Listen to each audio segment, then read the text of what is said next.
Hey there everybody, what's up? So, let's check out this Charizard raid very quickly. Mega Charizard X, that is. Nobody's challenging this raid at the moment, so I'm not going to either. Ugh! I was attacked by a branch. Here's the thing, I don't really think these Mega raids have caught on the way that Niantic hoped that they would. I mean, at least that's just my perspective. I mean, I've been seeing tons and tons of complaints online of people saying that this whole Mega Evolution, they botched the whole Mega Evolution thing from the start.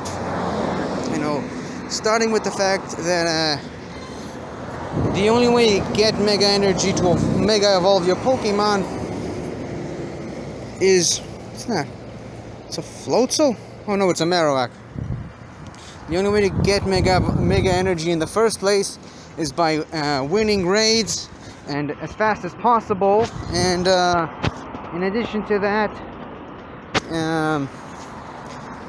whatever Mega Energy you accumulate from winning a raid, it's not going to be enough to Mega Evolve your Pokemon. So you need to do multiple raids. And I mean, I get both sides. I mean, Niantic, since this whole pandemic started, they've been at a loss because people aren't playing Pokemon Go anymore because, for the most part, because they're not allowed to leave home. Now, in some places, I've seen people started playing Pokemon Go because of the pandemic and everything is closed and a lot of people were let go from their jobs, so it makes sense that they would look for something to get them out of the house and, you know, do something. Only problem is, when you don't have a job, it gets increasingly harder to pay for things, naturally. People aren't working, people aren't getting paid, at least not as well as they should, and they just don't have the money to spend on a game like Pokemon Go anymore. And that's basically where the remote raids come from. Remote raid passes. Sorry.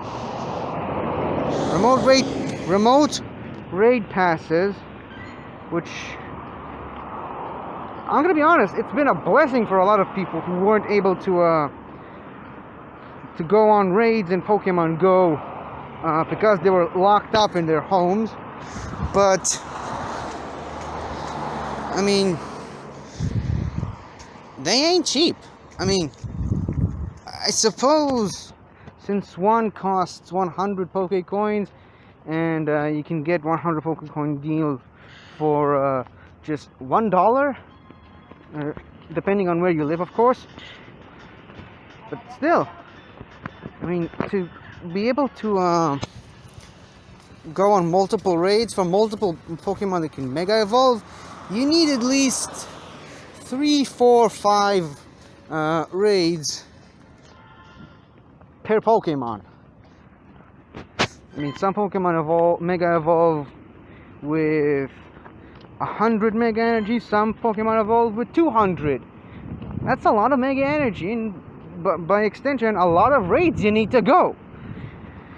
And remote raid passes and premium passes, yeah, that's $1 for $1 per pass. So $1 today, $1 tomorrow, $1, maybe even not even tomorrow, $3 per day.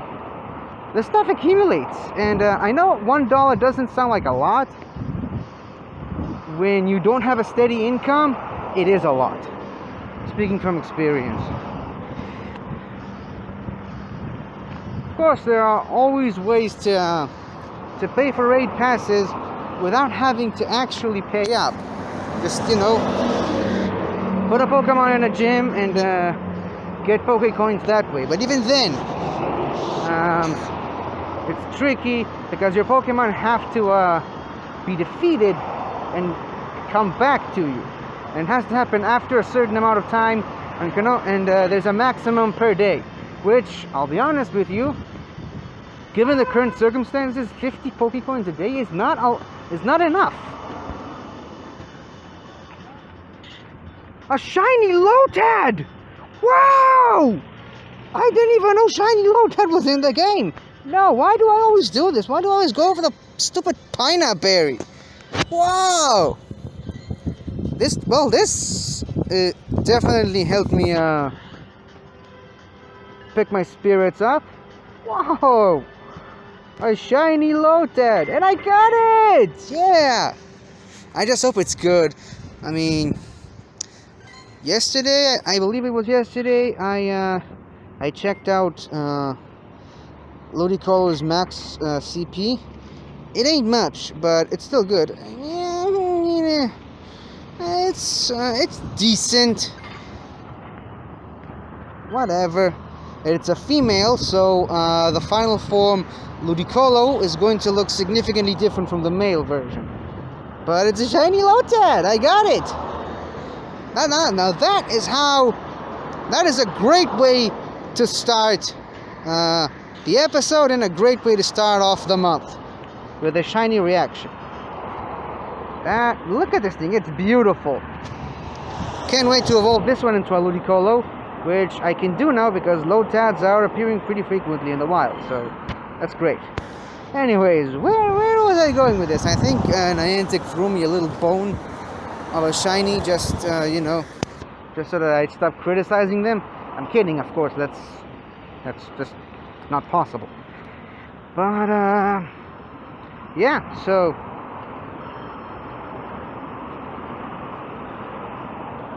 I don't know. Maybe Niantic can make some changes into the whole how you accumulate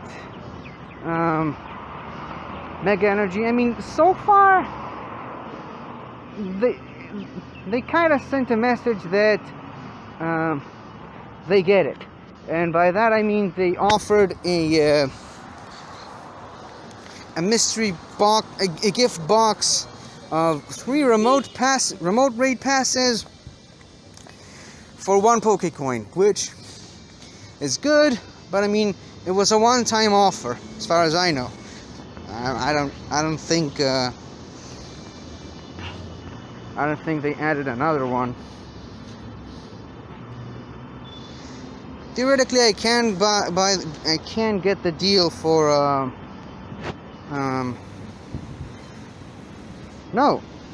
for 3 remote raid passes for 250, but I'm not gonna do that right now. I'm pretty sure I have enough remote raid passes at the moment. But I mean, here's what and they also they put the hammer on the head. They hit the hammer on the head. Wow, I forgot how this phrase goes, but they hit the hammer on the nail by saying, "Hey guys, if you do 2 million mega raids this week, Mega Pidgeot is going to be added to the game." And I mean, obviously, I've said it yesterday. Obviously, they're going to release Mega Pidgeot into the game eventually. I mean, they didn't. They're definitely in for the long game. They're gonna put all the Mega Evolutions into the game eventually. It's just they're releasing it bit by bit because I guess they can't release all of them at the same time, because that'll be too much for them. That I understand. I get it. But I mean, the only reason they gave us that thing about 2 million mega raids is because they want us to do more mega raids, and by extension buy more remote raid passes from the in-game shop, which I understand. But I mean, this is very clearly they're doing this for the money. And again, I understand it. I get both sides. They've lost a lot of money since this whole pandemic started. They're just trying to recoup their losses. I mean, let us not forget, Pokemon is the #1 highest grossing multimedia franchise in the world. And a big chunk of that is because of Pokemon Go. Pokemon Go is what helped Pokemon, the Pokemon IP, be as successful as it is. And Pokemon Go, I believe it's the most downloaded app from the App Store ever. Again, this is I haven't exactly looked up this information before starting this episode. I didn't even expect to start this episode with talking about this, to be honest, but yeah, Pokemon Go was a very, very successful mobile app, and ever since the pandemic started, they've been at a loss with this app. So they're trying to recoup the losses by leaning on the fans that they still have of this game. And I get it. It's a business. They need to do, just like any other business, they need to do whatever they can to survive and make money. Just some businesses do it better than other businesses. And that's just a fact of life. But the thing is, when certain businesses do it the right way, we're not complaining. We're just saying that they're awesome and they're the best thing in the world. But when some businesses don't handle themselves correctly, we just trash on them. It's a natural response. We trash on them and we just call it a cash grab, even though everything is a cash grab, no matter how you try to look at it. You know, Marvel makes 10 Captain America sequels. It's a cash grab, no matter how you look at it. It's just the only difference is we all love the Captain America sequels, and we consider the Captain America trilogy to be one of the best superhero trilogies ever. So it doesn't feel much like a cash grab, but it is. On the other side of the fence, you know, what's a good example? Sony's trying to make their own cinematic universe with Spider-Man ancillary characters like Venom and Kraven, maybe not Mysterio, but with Venom and Morbius and all kinds of other Spider-Man related characters. So we call it a cash grab because so far we haven't really seen anything too much from them, even though I personally really liked Venom, and a lot of other people did because it made a ton of money. But a lot of people are just saying that it's a cash grab, which it is, but you know, it's a cash grab that I don't think a lot of people wanted to see. Let's just put it that way. So to bring it back to Niantic put a lot of focus on this whole mega stuff. They want people to do as many mega raids as possible. That's where they came up with this whole do 2 million mega raids in 1 week, and we'll release Mega Pidgeot a little early than what we were expecting. I don't care what your justification is. That was a cash grab that just it wasn't handled well. That's what I have to say about it. But to fully exemplify that they didn't handle it well, I mean, some people have suggested that they should just give us a daily remote pass, just one, no need for anything else. Like we always get a daily regular pass, just give us one remote raid pass in addition to the raid pass, because a lot of people still to this day live in places that are completely shut down and they can't get out of their homes unless it's for absolute essentials. And therefore they can't, and there's no Pokestops or gyms anywhere near them. So and they want to keep playing the game. That's why they keep activating an incense and playing from home and going on remote raids with their friends. That's why they introduced the whole invite your friends feature into the game. So I guess I can't see any harm in adding a daily remote raid pass, just one. Another thing they could do is something that I've mentioned yesterday, which was just do less legendary raids, because at this point everybody's got a Heatran, and it's a Pokemon like they did yesterday. They did like 50 something Heatran raids in raid hour, and like maybe 5 mega raids at best. That's not how you motivate people to do more mega raids. They have to go out and just look for them. Again, that's just my opinion. I think they should have put more emphasis on the mega raids as opposed to the legendary raids. Besides the fact that Heatran, I mean, if you got a bunch of friends, it's a pretty easy Pokemon to take down because it's got a 4 times weakness to ground. So it's not that hard to take him down, and once you actually do, he's got a very, very very, very low catch rate. Yesterday, by the way, yesterday I actually recorded a sort of an epilogue to yesterday's episode, talking about some stuff, but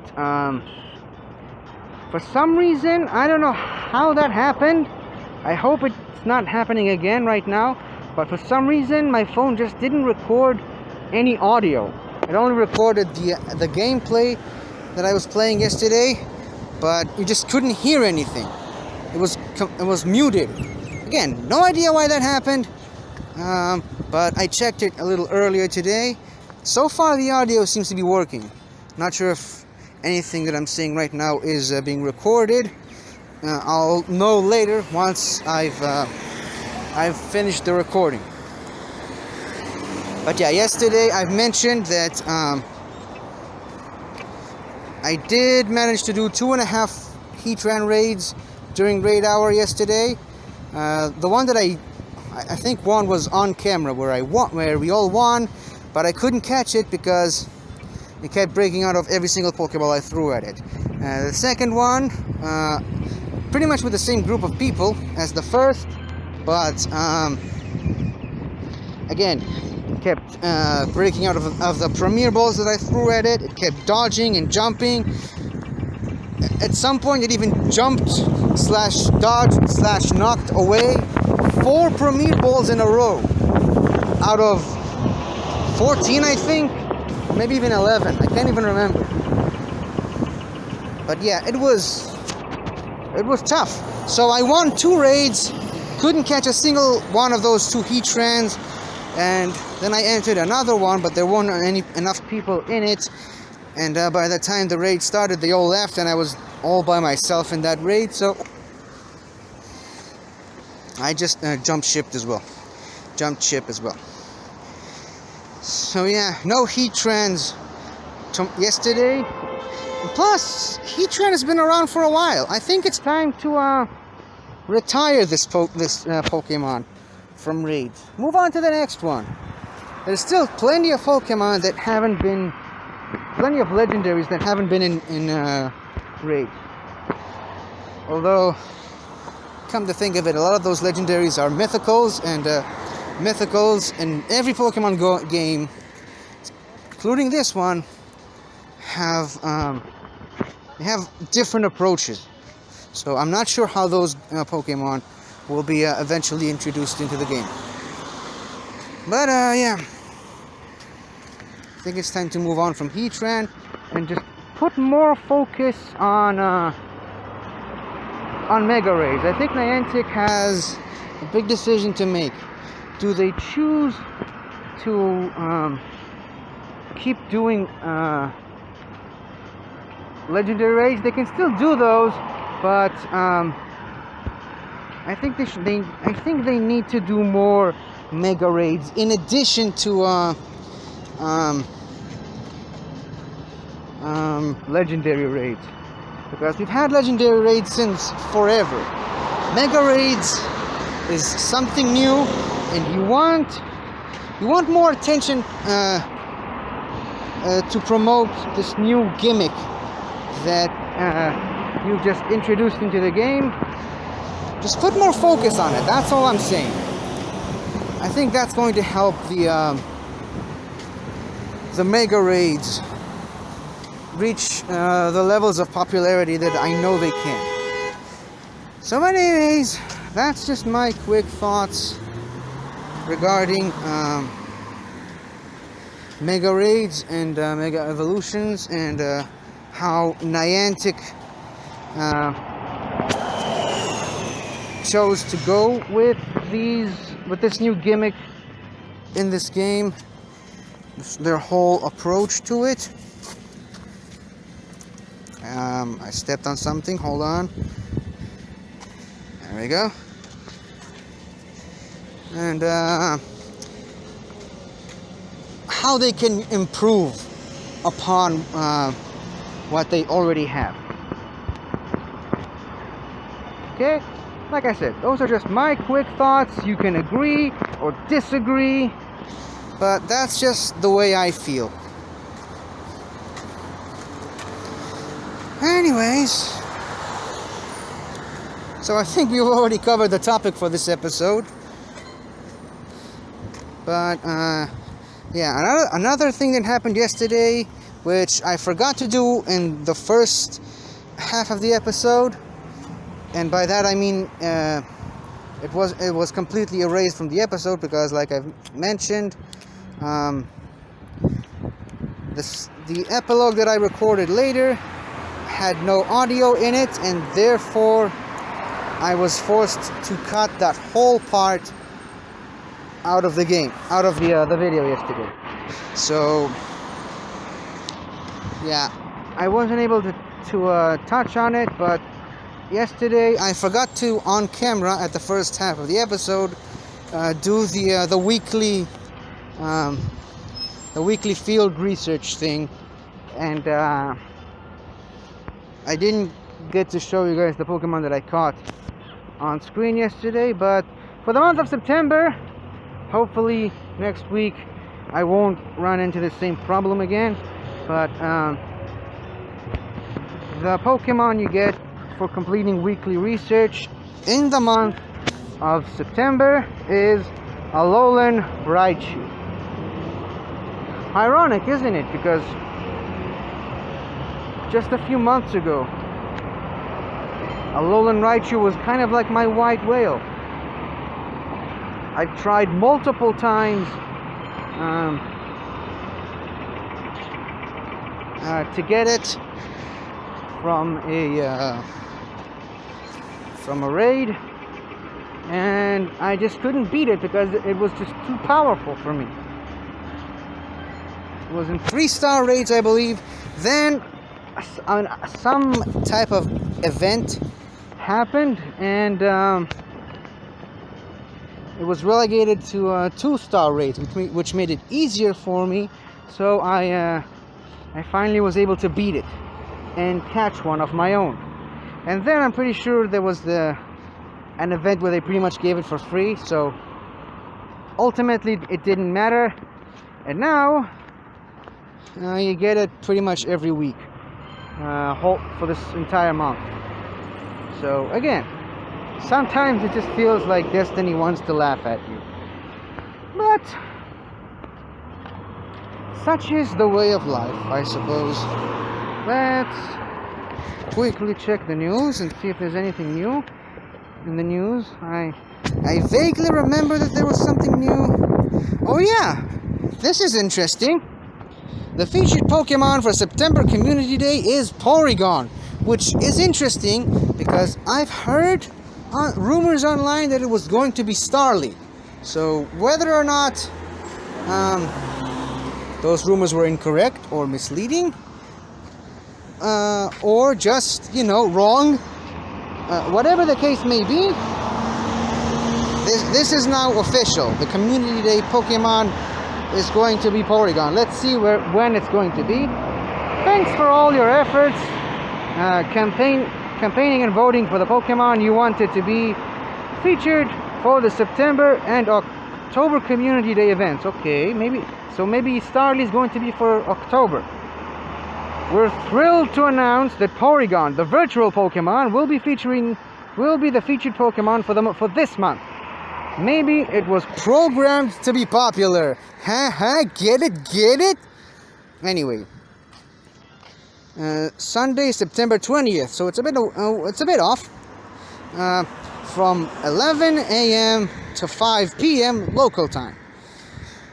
Okay, so gotta remember that. Gotta put that in the calendar, because for those of you who've been following for a while, for at least a couple of weeks, I've been having trouble waking up early. So I gotta wake up very early to be able to do this community day at a reasonable time when it's not, scorching hot as it has been for the last couple of weeks. Now, granted, September 20th is a lot closer to the fall. I think it's after Rosh Hashanah, which is kind of signifying the beginning of fall, so maybe it won't be quite as hot as July and August have been lately, because it's been unbearable recently. But yeah, let's see. Porygon will be appearing more frequently in the wild. If you're lucky, you may encounter a shiny Porygon. Evolve Porygon 2, the evolved form of Porygon, during the event, or up to 2 hours afterward, to get a Porygon Z that knows Tri-Attack. One of the coolest attacks ever. It's a normal type attack, but it's like fire, ice, and electric all at the same time. It's crazy. And I believe it's new for this game, which is even awesome. For $1 or the equivalent pricing tier in your local currency, so I think it's lower than the ticket for the Magikarp Community Day, but I don't exactly remember. You'll be able to access the September Community Day exclusive special research story, Decoding Porygon. That's a nice one.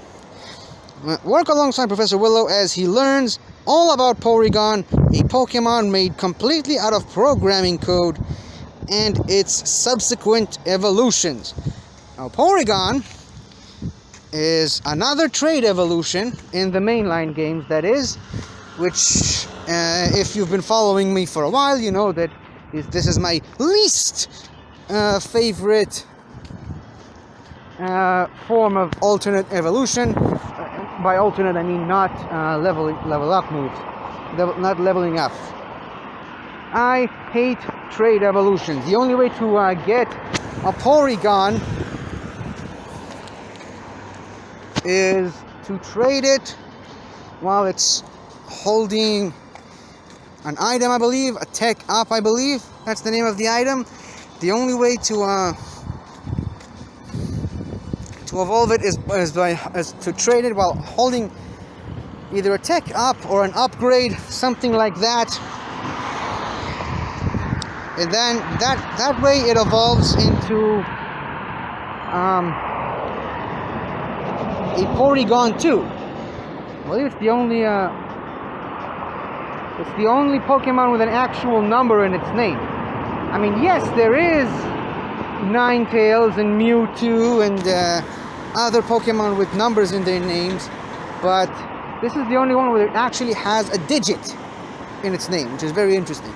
Then, obviously, I believe you need to trade it again, holding another trade item that I can't remember what it is. I think it's an upgrade 2 or something like that, but you need to give it to trade it while it's holding that item, and then it evolves into Porygon Z. Fortunately, this game fixed the problem, because now all you need to do is just give it a specific number of candy, 25 I believe, and an upgrade, and it just evolves with no trading necessary. To evolve it into a Porygon Z, you just need 100 candy and a Sinnoh Stone, which is the regular item that's used to evolve a lot of Pokemon whose evolutions were introduced in Gen 4. Oddly enough, though, it's a very rare item in this game, or at least to me that is, because I'm having a hard time finding it. I always have, like, for every 5 Unova Stones I find, there's like 1 Sinnoh Stone on average. And there are a lot less Pokemon that require a Unova Stone to evolve than a Sinnoh Stone, so a Sinnoh Stone should be the more abundant, but it isn't for some reason. Plus, I mean, the majority of Pokemon that need a Unova Stone to evolve are pretty terrible. Mostly the Unova monkeys. And I believe Mincino. So, yeah. Pretty exciting. Also, Porygon is a relatively rare Pokemon. You can mostly find it by challenging the normal type Team Go Rocket Grunt.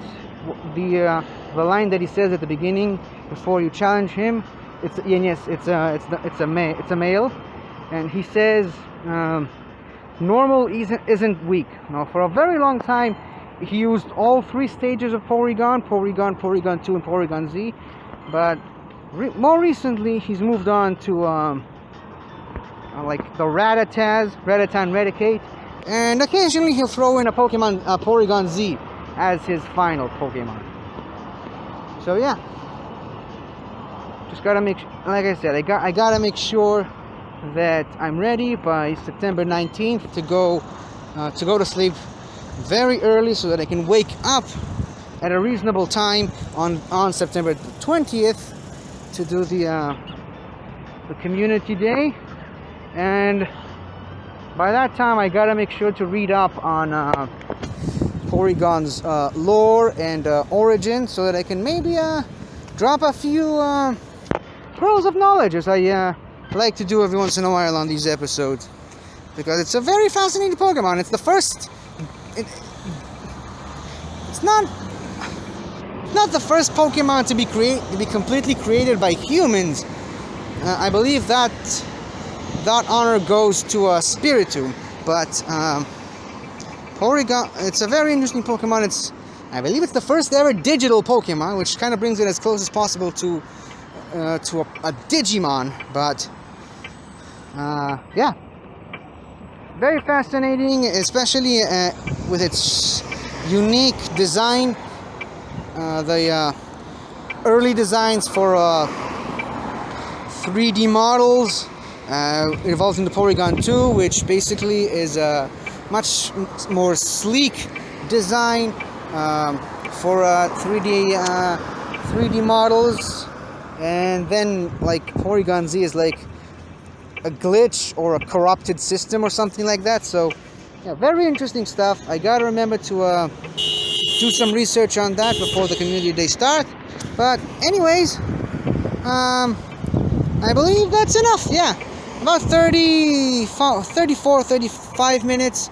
I believe that's enough for an episode. I just got a few more kilometers I need to walk with Vilas here, and a few more things to do with it. And by the way, something that I also missed yesterday, we're now Ultra Buddies, which is great. I also mentioned it in that part of the episode that was cut out because the audio was muted. But yeah, me and Vilas are now Ultra Buddies, and I didn't even have to use the puffin that I got from last month's community day, so that's nice. But yeah, I'm just gonna keep on going. Hopefully I'll find another shiny so that I can have another shiny reaction, and I'm gonna continue to try to get myself into a mega raid, and if I'll succeed, I'll keep that in the video as well. But until next time, until tomorrow, hopefully tomorrow I'll have something better to talk about, because I kind of feel bad that for the first half of this episode I basically just trashed all over Niantic's decision to and how they handled Mega Evolutions.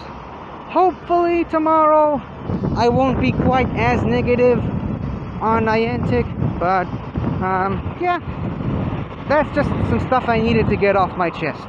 So that's it for today. Thank you guys for watching, and I'll see you guys tomorrow. Goodbye for now. Ugh. I was attacked by a branch. Hello again, everybody. I really hope you enjoyed this video, because I really enjoyed making it. So, if you like what you've seen here, please remember to like, share, comment, and subscribe for more awesome content like this. So, until next time, guys, I'll see you guys next time.